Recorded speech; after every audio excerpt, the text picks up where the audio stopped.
are jumping around in Matthew again. We went from Wednesday in chapter 6 to today in chapter 4.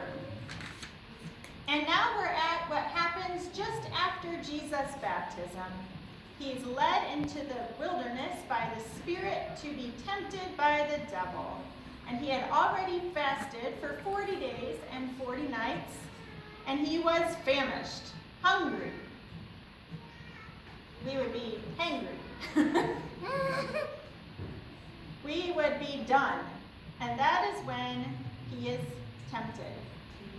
And you'll notice, as maybe you've noticed many times before, that he's tempted about Scripture.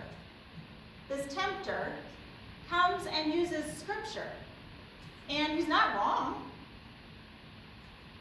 He says, well, first, he doesn't use Scripture. Jesus answers with Scripture. But then, when Jesus answers with Scripture, the tempter, the devil, we've translated it into Satan, but it really just means I forgot the word. That's great.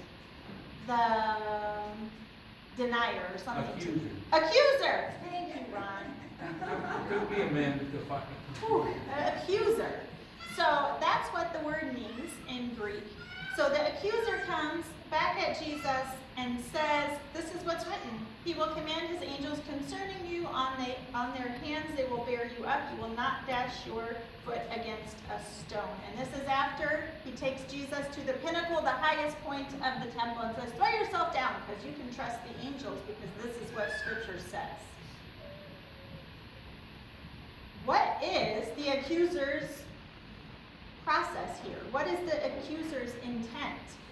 Is he really saying, I believe so strongly in what Scripture says that Jesus, you just go ahead and jump off and God's got your back? You think that's where the devil's going with this, the accuser? No, that is not his intent. He takes Jesus to a holy place, the temple, to the very pinnacle, and says, throw yourself off, it'll be fine. And then he takes Jesus and says, look at all of this stuff. He has kind of he tries to do a Simba moment. Look upon the kingdom. All of this will be yours if you just bow down and worship me. Do you think his intent is good there? No. No. He does not have good intent. And Jesus recognizes it and says, go away. Worship the Lord your God and serve only him. And you know what? He went away. He left. Jesus said, go away. He went away. Now, this is a reading that we've probably all heard before.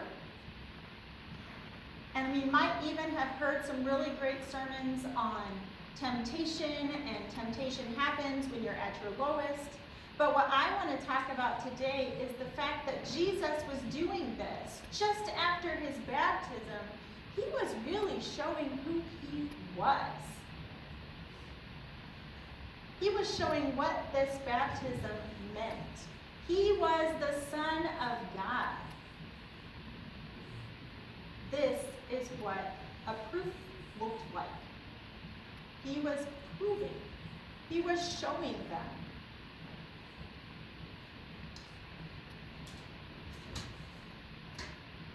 How many of us have seen any or read comics, seen movies about superheroes? We all at least know what they are, right? And we have Superman, right? Clark Kent by day, he takes his glasses off, puts a suit on in a phone booth. I have to probably Google it to show my kids what that is. Yeah. And changes into this superhero, nothing can stop him. And is his intent good? Yes. Always good. Does he lose? Not usually. Not really. For the purposes of this sermon, he never loses. Whether you've read something different or not. He doesn't lose. So here is something that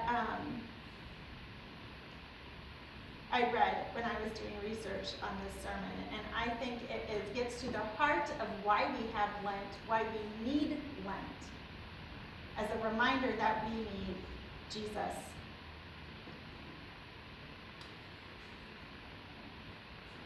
In the second Superman movie, where he gives up his powers to be just like one of us, and this is Brian Stoffergan, remember my anger at that scene. I didn't want a human hero, I wanted a Superman. The human race is, was, and probably always will be deeply unwilling to accept a human Messiah. We don't want to be saved in our humanity, we want to be fished out of it. We crucified Jesus not because he was God, but because he blasphemed. He claimed to be God and then failed to come up to our standards for assessing the claim. It's not that we weren't looking for the Messiah. It's just that he wasn't what we were looking for. Our kind of Messiah would come down from a cross. He would carry a folding phone booth in his back pocket. He wouldn't do a stupid thing like rising from the dead. He would do a smart thing like never dying.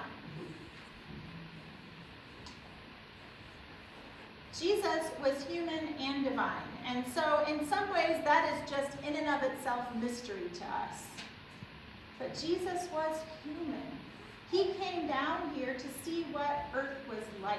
He was baptized not because he needed to be, but because he loves us. And that was his way of God breaking in and showing and saying, this is my son. And then he goes into the wilderness, which was never a good place for people to be. Remember in the Old Testament, the wilderness was where people were stranded for forever, right?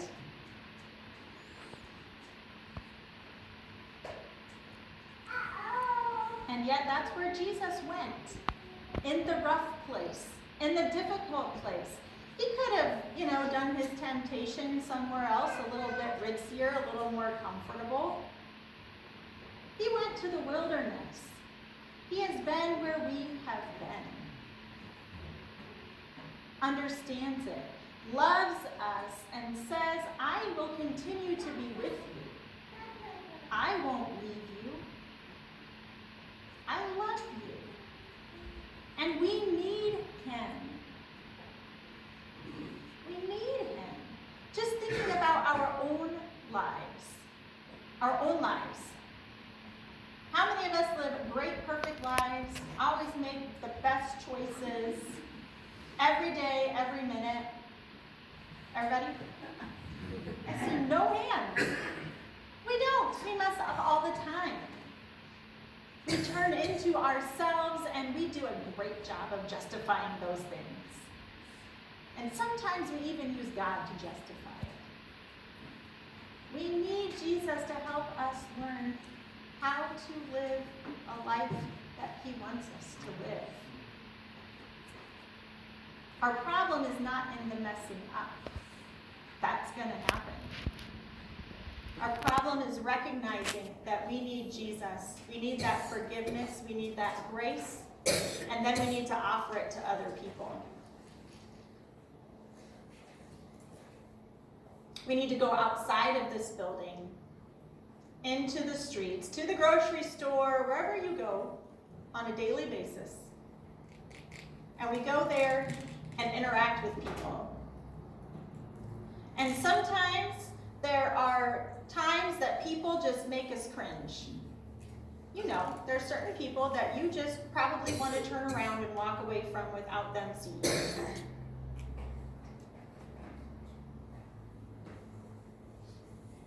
How do we step into our lives as Christians? Now, we don't have to be people's best friends, but we can offer the love of God.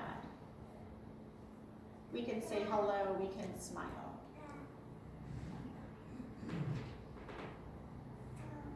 Our life as Christians is not comfortable in this world. We don't always know if something's right because it feels good. Because because we have a human Messiah who stepped in there with us, who had to do things that did not feel good, and yet says, I am with you in this.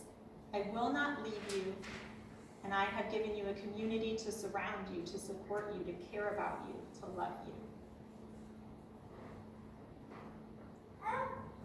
So go, be supermen and women. Remembering that there's two sides to that. Be human, be fully human, be bold in your humanity. Make mistakes, ask for forgiveness, repeat, and offer it to others. Amen. Amen.